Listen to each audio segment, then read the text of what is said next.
And a very good afternoon. Welcome to another episode of Inside 8 Days of Courage at Wellington.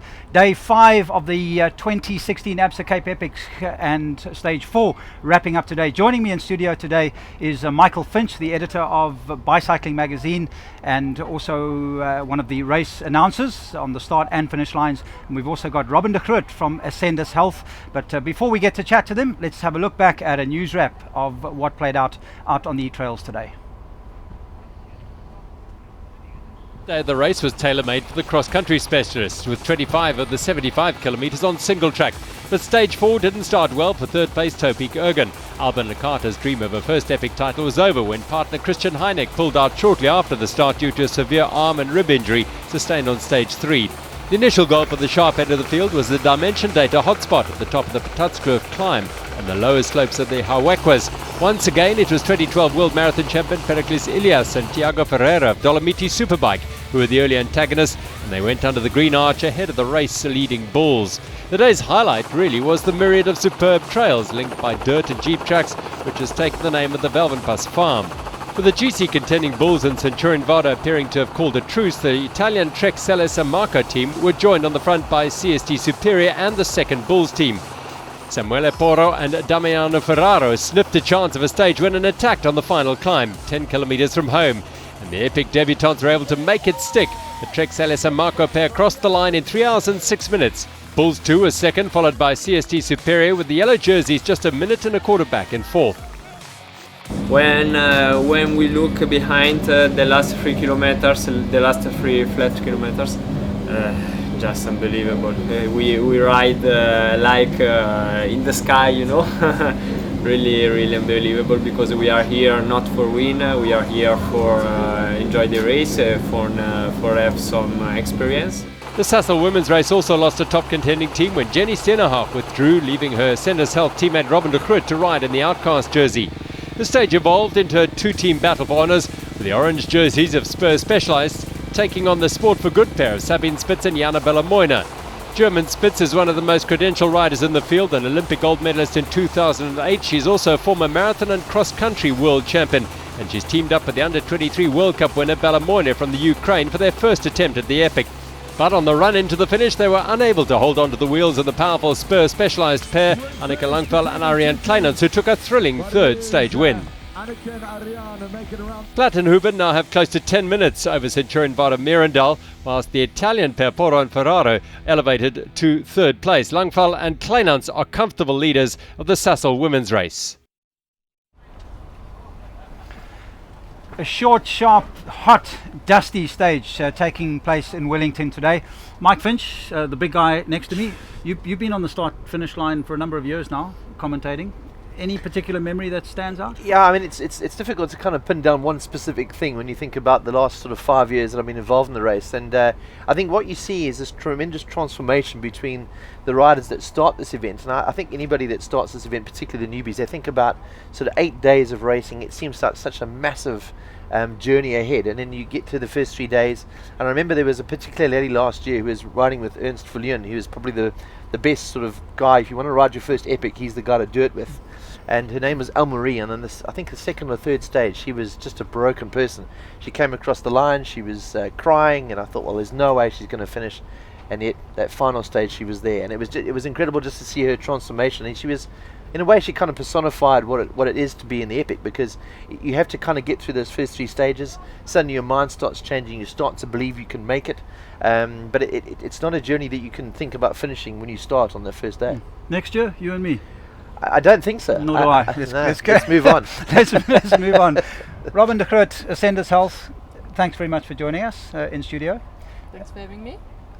The obvious question, you've lost your partner, Jenny Steenenhoff, an amazing start to your 2016 campaign, winning the prologue, going out and wrapping up the first stage, and I think there was a lot of people that sat back and thought, hang on a second, this is looking really, really good. And suddenly the polar opposite, where you're now sitting with us without a partner, it's very unhappy for you at the moment. Yeah, it's been a very emotional couple of days or couple of hours. Very sad to lose my partner, and from being on top of the world to kind of scratching my head and wondering what just happened. I think we're just devastated, actually. you had a great epic last year. Did you change your build-up, your training process much for 2016? You were looking a lot more relaxed and a lot more confident, I have to say, in the build-up. Were you hoping potentially for bigger things this year?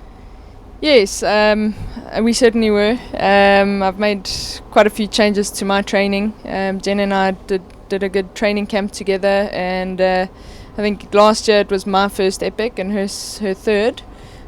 So yeah, just coming into it this year, I knew what was lying ahead. I was healthier than I was last year, and probably I had changed my training, so I feel we had a good chance. Yeah.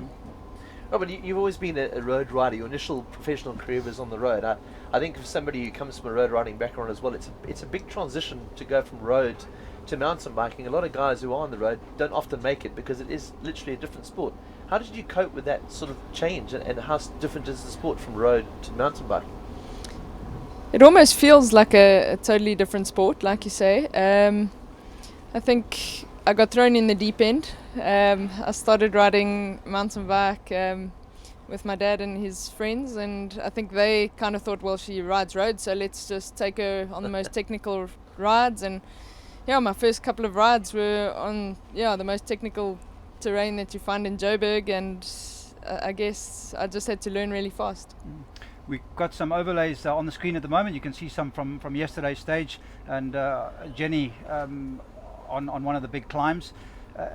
Just your sort of training build up again.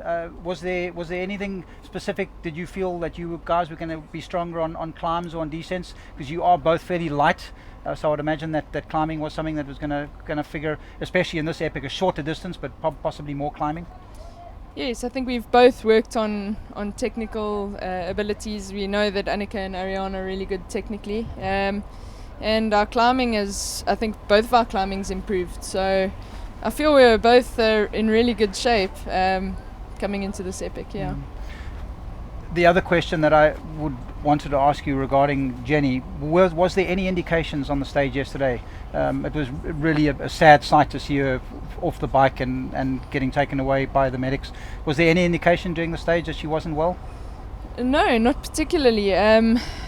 The signs really showed late in the stage. During the stage she was looking really strong. You saw the visuals there. She was going up the climbs really hard and looking good. So I'd actually prepared myself mentally that we could go for the stage win, and when I looked back and saw that she was dropping off, I really couldn't understand what had gone on. I thought that she had potentially just struggled with her fueling and didn't eat enough, didn't refuel properly, and I didn't realize the severity of what happened. Tell us about that first prologue stage. I think when we talk about Annika Langfall and Ariane Kleinhans, there's almost like this air of invincibility about them. When you won the prologue, was it a massive surprise? I mean, how big a surprise was it? Yeah, it was a huge surprise. Last year we came second at the prologue, and that was also, we were blown away then, and the quality of the women's field this year again was massive. So coming in first, I think we were as surprised as everyone else. How do you approach that? I mean, when you go into a race like the prologue, you want to try and get in the top three, but do you think, okay, we're just going to go hard as fast as we can? Is that the only way to do it? Jen and I work in a strange way. We're really relaxed. So the first time we discussed what we were doing for the prologue was pretty much while we were standing in the line, ready to get onto the stage. She said, we do what we usually do, and I said, that's what we do. Same as and last that was it. What do you usually do? I mean, how do you communicate? Who goes to the front? Do you have an idea of who's in the front up the hills and who's in the flat? No, we've tried that, and it often causes more confusion than anything. So no, we ride loosely in a way. We just go with the flow, if I can say that. Jenny, Robin, the quality of riding, the standard of riding, one of the big talking points of the Epic this year is the amazing competition in the women's field. It bodes well, and obviously it's going to continue with a separate starting batch now, and you must be really excited to be part of the new breed, and it bodes well for obviously a lot of potentially to bring a lot of ladies into wanting to race at the Cape Epic. Absolutely, I think a lot of the ladies teams feel that it's a lot more fair now. Not to say that it wasn't in the past, but everybody's on the same footing, and the racing's been really healthy. I think yesterday's stage was a breakthrough stage where we all kind of stayed together, and really there was no slipstreaming from men, there was no interference, and it was, I think all of us enjoyed being out there racing just one another. And what has the Epic now become for Robin de Groot? Are you going to go out and use it as a training ride, or are you going to still be tempted to go and push and have fun? Yeah, today I just went out and enjoyed the open air, kind of reflected on what's been happening the last few days, all the good and the bad, and moving forward I guess I just need to focus on some new goals. It's been difficult. This has been a huge goal and something I've worked towards for months, so it's hard to just let go. But yeah, new goals, and I'll continue to ride. Is it a surprise for you that you sort of stopped being a professional road rider, went into your practice for a while, come back now as a serious mountain biker? I mean, did you expect to think, oh well, you've got a second chance at this sort of cycling career? Yeah, it wasn't on the cards at all. I kind of stumbled upon mountain biking by chance, and it's actually been the best thing that I've ever done. On the road, I went to the Olympics for South Africa, and I must be honest, the enjoyment that I've had from mountain biking is far more than what I had on the road. How are your mechanical skills? That's always the question they ask the ladies. Fixing mechanicals. Fixing mechanicals. Yeah, I would go with the flow, I guess. I think you need to just stay calm and maybe just take some time out and just relax. Stressing about something, you're just bound to make mistakes. So they're not too bad. Are you any ideas what your next sort of goal is going to be? You were talking earlier about giving yourself space to think about future goals. In the remainder of this year, is there anything that you've definitely got on your calendar? Definitely national championships for marathon. That's in 3 weeks' time. So this kind of gives me a little bit more time than I thought I would have to get ready for that.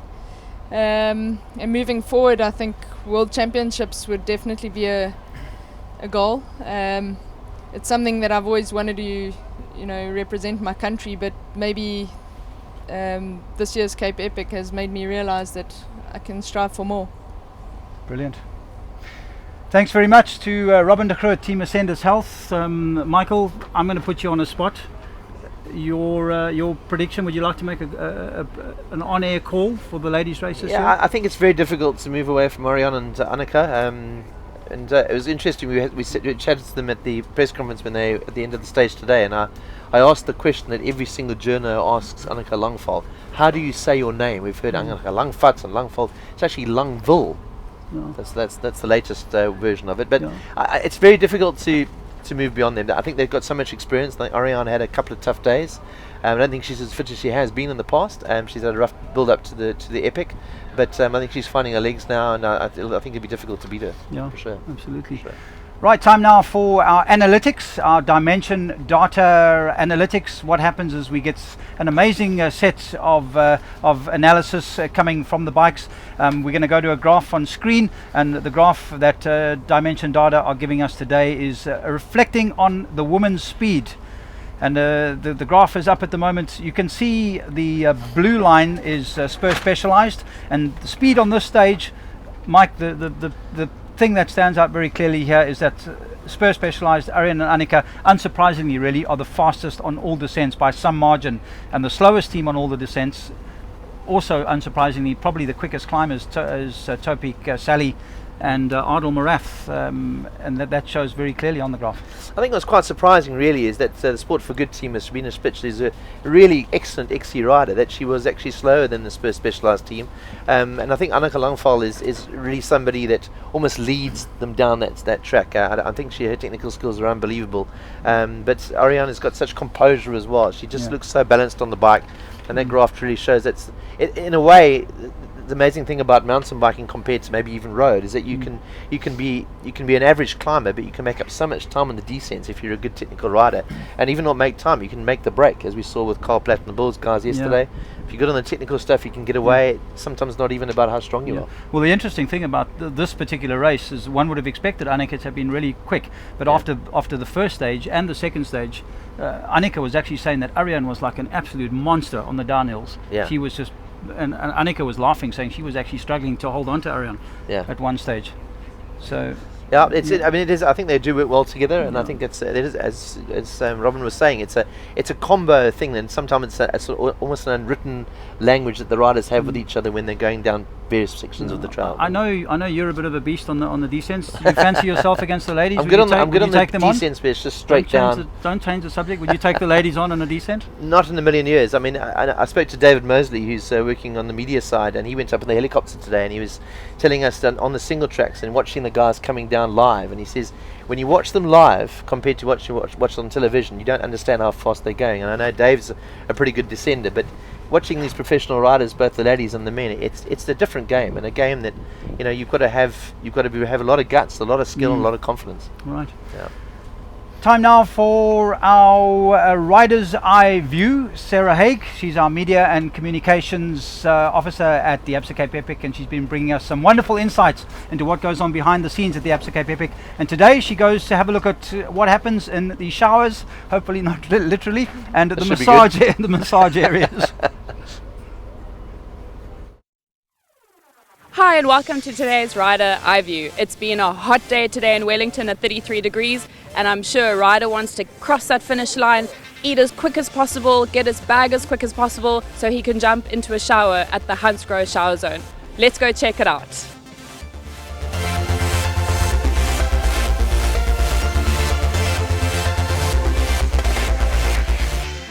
So the first thing a rider does is grab a buzzer. Do you mind if I go have a shower? Absolutely, just go and make yourself comfortable. We've got some nice poofs and chairs for you to sit on, and then as soon as it vibrates, then it's your turn to shower. One of us will take it from you and show you where you have to go.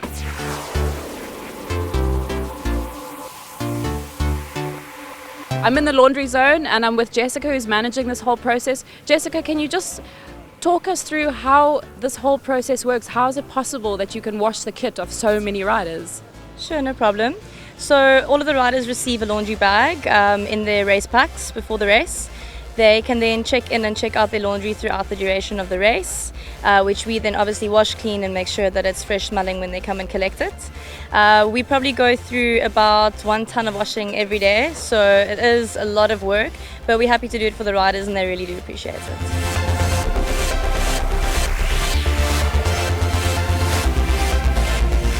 So while I'm waiting for the buzzer to buzz, let's go have a look at the changing room. It's pretty cool. So every rider has a private little space which he can come and change in. Okay, let's go wait on the poof for the buzz.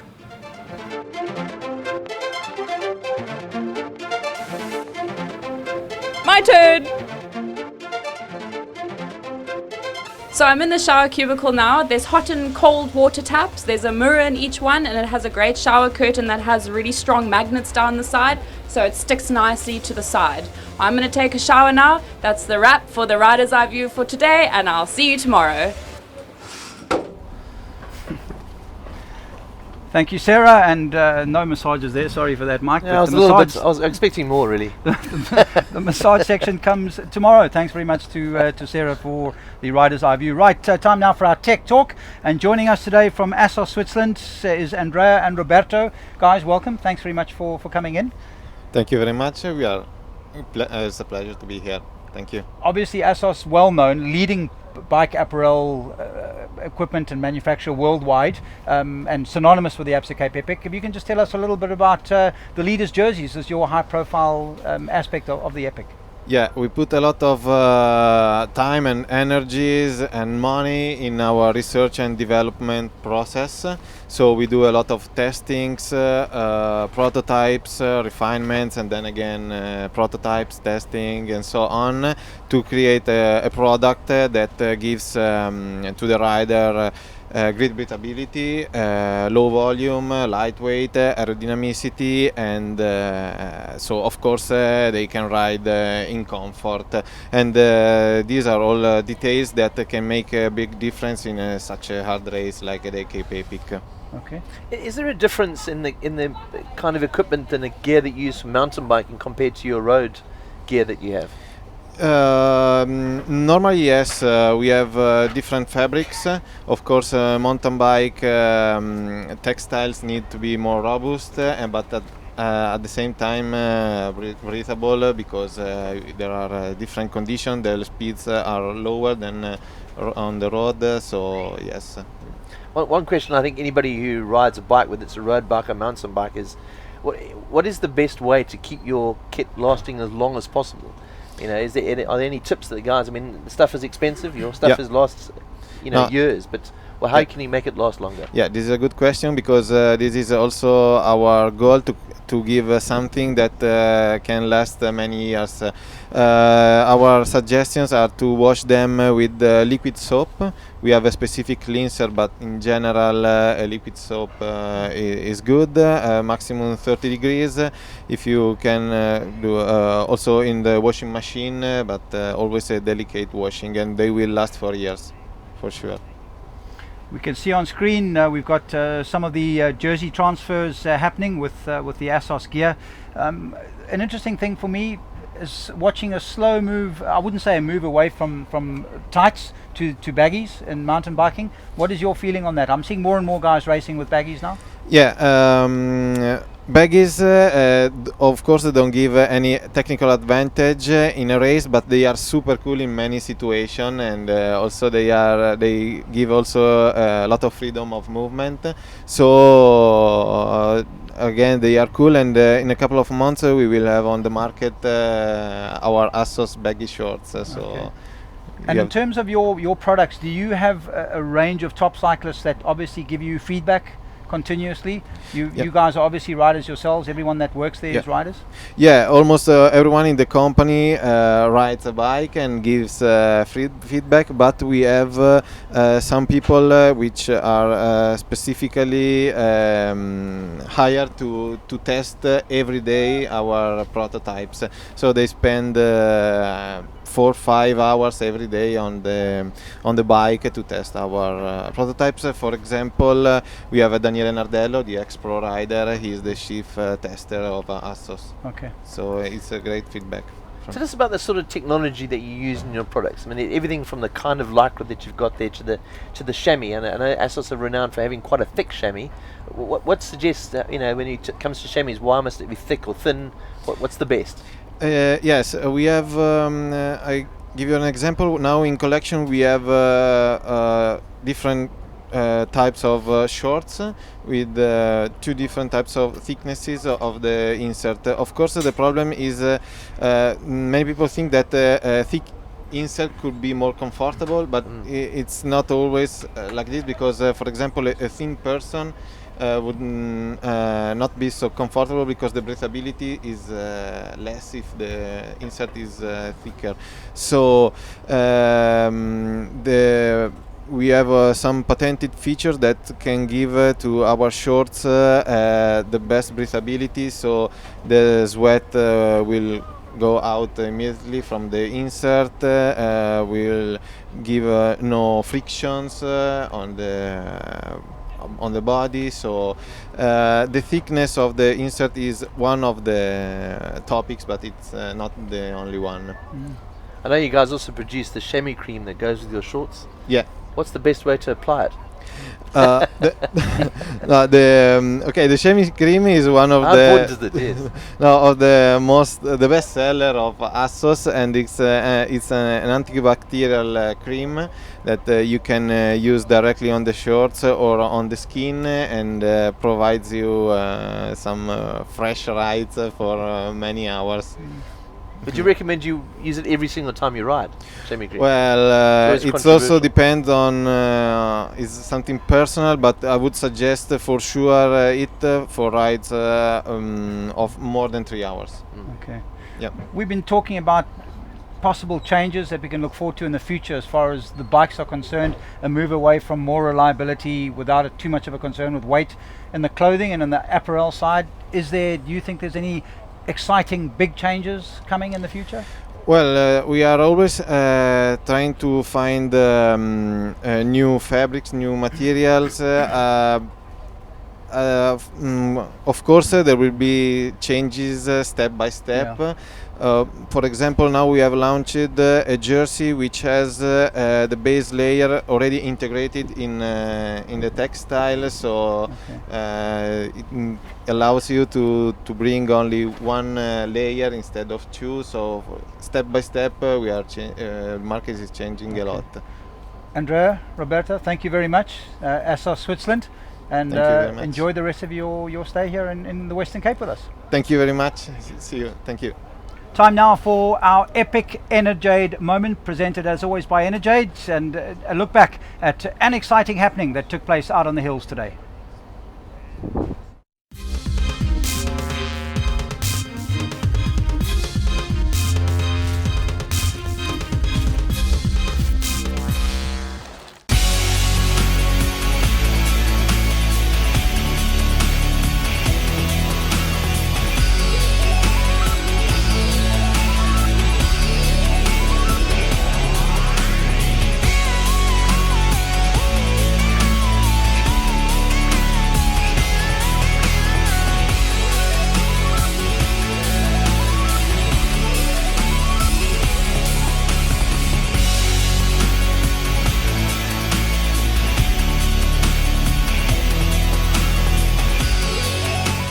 Epic Enerjade moments. Enerjade, the official sports drink supplier to the Absa Cape Epic. That's our epic Enerjade moment. Tomorrow's stage is the Queen stage of the 2016 Absa Cape Epic, and we are now going to go to a graphic that is going to take us on a fly through to see what the riders can look forward to for tomorrow's stage. Stage 5. The district roads out of town are smooth and flat enough to use the first 7 kilometers to warm up your legs as the Slangenrivier climb looms ahead. This is just steep enough to cause splits in the field. Vineyard roads and farm roads will take you out of Wellington and up into the Fynbos-filled mountains before dropping down to Waterpoint 1 at 24 kilometers. From here you will start to climb almost immediately with a short Behula climb, where the gradient exceeds 20% in places. Then you will head into the Haverquark climb, almost 4 kilometers through the plantations, and the trail surface is smooth, so you'll be able to find a really good rhythm. The second Sasol Ladies hotspot is at the top of this climb. The route then heads along and down through the plantations. The surface is good for the most part, with 2 fun single track sections through the trees. It's mostly downhill all the way to Waterpoint 2 at 42 kilometers. Be sure to stock up, as the climbing starts again with the 4 kilometer long Protea climb. The last part of this climb is steep and loose. Take care on the long descent. It might be on a farm road, but it's fast and really loose and sandy. There is a river crossing at around the 59 kilometer mark, which you will need to portage. Waterpoint 3 is at 66 kilometers, then you will head into the last climb of the day, a short bit of single track that takes you to Freedom Struggle climb. It's almost 4 kilometers long, and it is loose, and on tired legs it is sure to hurt. The Land Rover technical terrain section for the day is the Bone Rattler descent. It will not afford you much respite. Please do not take any unnecessary risks here. Refill at the mini water point at the bottom, and then enjoy the mostly flat 13 kilometers to the finish. There are some sandy bits here, so keep your wits about you.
That's tomorrow's Queen Stage, 93 kilometers, 2,500 meters of climbing, and best of luck to all the cyclists that are out there. What are you laughing at? I'm just glad I'm not doing it. Gee, it really is a toughie. 2,500 meters of climbing, and it's the 5 big hills. Yeah. The 2 gentlemen sitting on our right are looking a little bit sheepish. So excuse now. me, we are here. We're not even in the room. I'm just relieved. I feel worried for you guys. We just want to welcome South African cricketing legend Gary Kirsten and Michael Mole, a South African legend. Something. He's a doctor, I think. Yeah, he's a doctor. They say he's a celebrity doctor. And I believe, Gary, your first epic. How's it been going so far? Yeah, it's been interesting actually to experience it. It's been I think everything that everyone said it wasn't, and you get so many different pieces of advice, and ultimately I think what happens is it becomes your own journey in many ways. So that's what it's been. I've had some challenges along the way, but I've got a strong partner here who's been pushing me up the hills, and kind of enjoyed it. Can I refute that? I was going to say, I haven't heard that. I've heard it's the other way around. It is. This guy climbs like a mountain goat. I mean, he's strong, he's light, it's phenomenal. At Bainskloof, I almost phoned him and said, Gary, listen, remember the 2-minute rule, because don't leave me behind. He climbs absolutely brilliantly. So I think you should think up or take up a new sport, Gary. We can see Gary pulling up the prologue at the moment. Gary, an interesting thing you might have noticed with the Epic is that there's loads of rugby players that have been getting stuck into the Epic. It looks like it might even be Joel Stansky. That's Joel. That's Team A. We've got Marius. He's a rugby player. Joel. We've got so many rugby players taking part this year. You're one of the first Proteas, one of the first cricketers. You got any guys that spring to mind that you're going to haul in here in the years to come?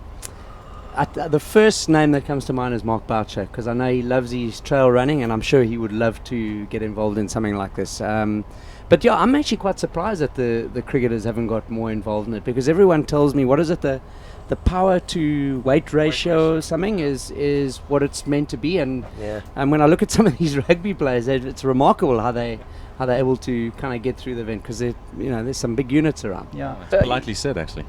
I always argue that these spring rugby players, they say, well, John Smith can do it, you can do it. But if you've got the mentality of a top sportsman, you can get through this sort of thing.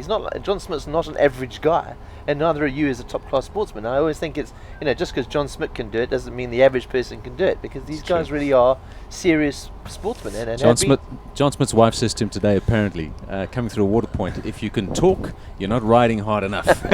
So his which wife is apparently what he says to her every time they ride together. So. But I've said it on many occasions. I take my hat off to just the kind of guy who's out there, who's working a full day, and he's getting 3 hours of training out in the morning, because I know what it's been like to get the training done, and I certainly haven't been at the top end of the training scale. When I listen to old Joel, when he tells me that every now and again he's been having a 25-hour week.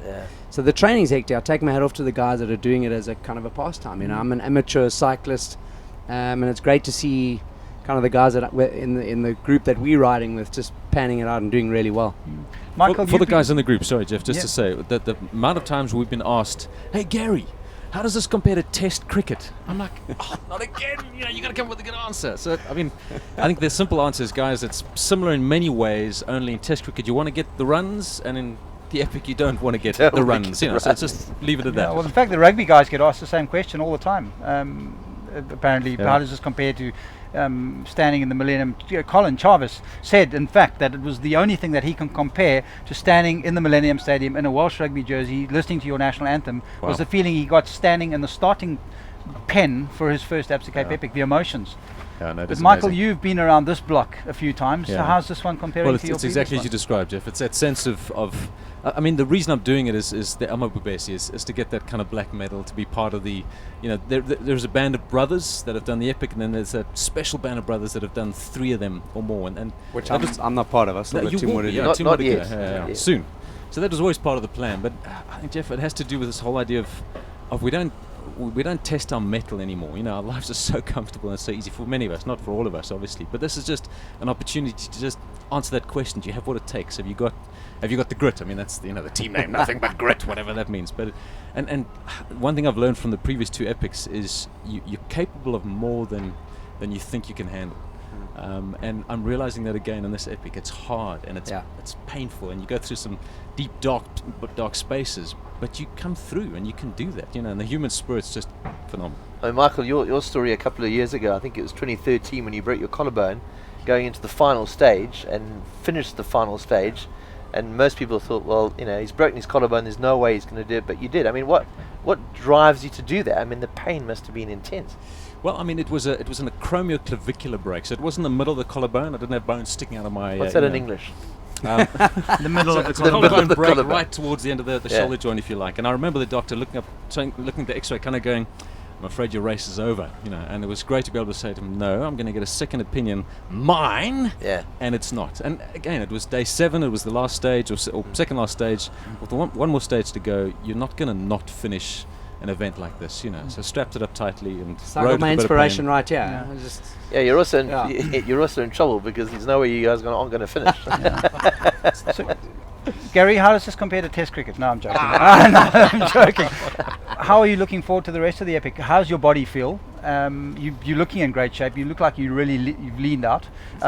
What is your approach going to be for the rest of the remaining days? Our race strategy. I'm always very scared of the race strategy. I think we know that we kind of panning out 7-hour days here. So I think we've been very cautious through the difficult stuff and just trying to take it up and soak it up and enjoy it as much as possible. They're long days, So I think the closest we've ever come to race strategy is let's spend less time at the water points. Oh yes, we spent a total of 35 minutes on stage 1 at the water points, which apparently was way too long. So we've brought that down a little bit, and we've cut off about 3 minutes on our time. So we're good to go. Awesome. The bum story. I mean, that's really an issue with the epic. Apparently, I haven't done the epic. I did the Cape Town cycle tour with very little training, and I could hardly walk for a week. So I don't even want to think about the epic. But how do you approach that? I mean, you've got a doctor in your camp, or do you go and? Has it been an issue with you? We kind of kept that to ourselves. The decisions we made there. We haven't. That's not a. That was there's my no next team question. strategy there. I can assure you. How well do you know each other? Like a leading question. Where's that going? We go back to our room today, and they push the beds together. I'm like, no, hang on a second. We're going to separate the beds again. So. No, I Jeff, I've been to the bum clinic once before, and I will never ever do that again. I walked in embarrassed, trying to hide my identity, just didn't.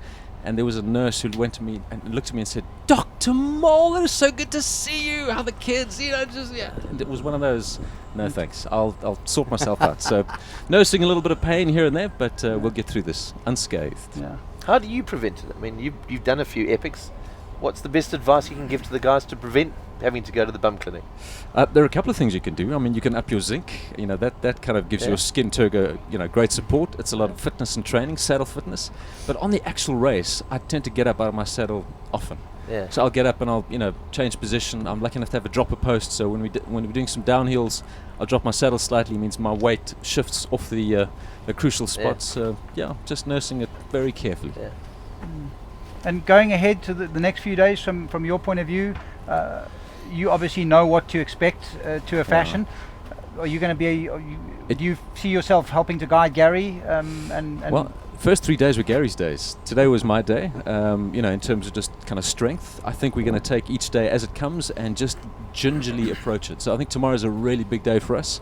Just seeing the fly through 2,500 meters of climbing, and even the downhills are hard on your shoulders and your neck, and so we're just going to take it at our pace. And we had to finish this race, and if we can finish in the top 100, wow! But that's about it, man. Just the last question. Now, please be honest about this. Any niggles? Any I wish he wasn't going so hard at this climb, or I wish he was faster. Any sort of tension you've had to work through? I did say to him, it was at day 2, I said, I'm really glad you don't talk much. He's known for but that. That's about as harsh as it got, huh?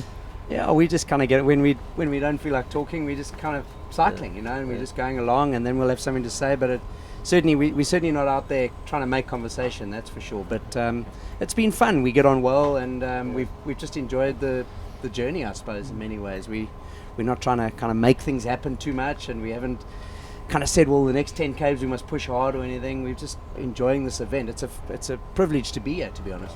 Yeah, and a lot of other banter from other cyclists. You guys obviously high profile, both of you cycle past. Is there banter from the other guys? Hey, it's Gary and Michael. We're hearing the same questions all the time. Yeah. But how the do you most compare it to handsome Test cricket? doctor around, and the best cricketer South in the Africa's greatest cricketer.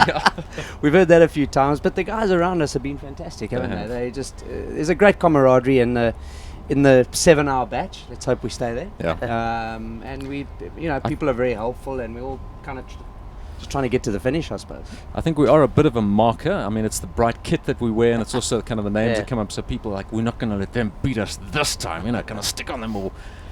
So it's been great. Great crowd support too, man. There was a lovely bunch of riders. Lady actually. with a bell, huh? Yeah, and Cecilia. Does anyone know about blonde, Cecilia?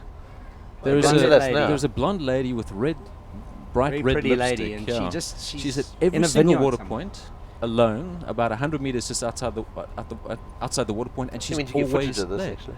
I mean, she at every every stage. I'm sure there's 3 of them. They're triplets, or I don't know what it is, but it's starting to freak us out a little bit. Cecilia's always there. I think this race is just far sitting and advanced. Are you watching. sure you're seeing this?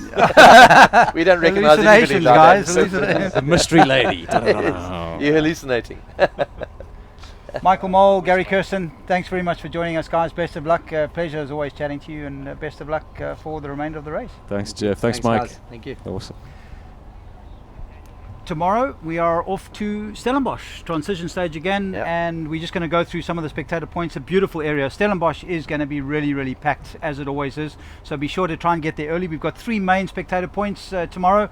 The Cascade Manor, a brilliant hotel. Spectator point B is the Divine Estate. That's where you will possibly want to hang out. There's a beer garden. And there's lots of live We're entertainment. going to be the finishing line, unfortunately, but it's a nice place to stay. Absolutely. Yeah. And then Avondale is your spectator point is your other option for the spectator point. And as always, we do suggest that you get there nice and early tomorrow for the big stage. And Michael, thanks very much for joining us. Jeff, it's going to be a good day tomorrow. Not for us particularly, because we're going to be sitting in an air-conditioned van.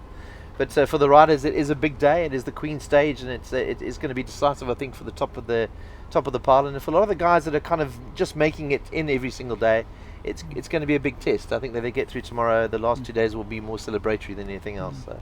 And certainly common sense does say, if you're in one of those teams that fancies yourself as a challenger for a top spot, for possibly a victory overall in the GC, tomorrow is the day that you will be wanting to make your move, because time is going to start running out. So hopefully there'll be a lot of action tomorrow. That's it from Inside 8 Days of Courage. I'm Jeff Aliff, with me Mike Finch. We look forward to welcoming you back tomorrow at 4:30 until 5:15 from me, Jeff. Thanks for joining us. Have a fantastic evening.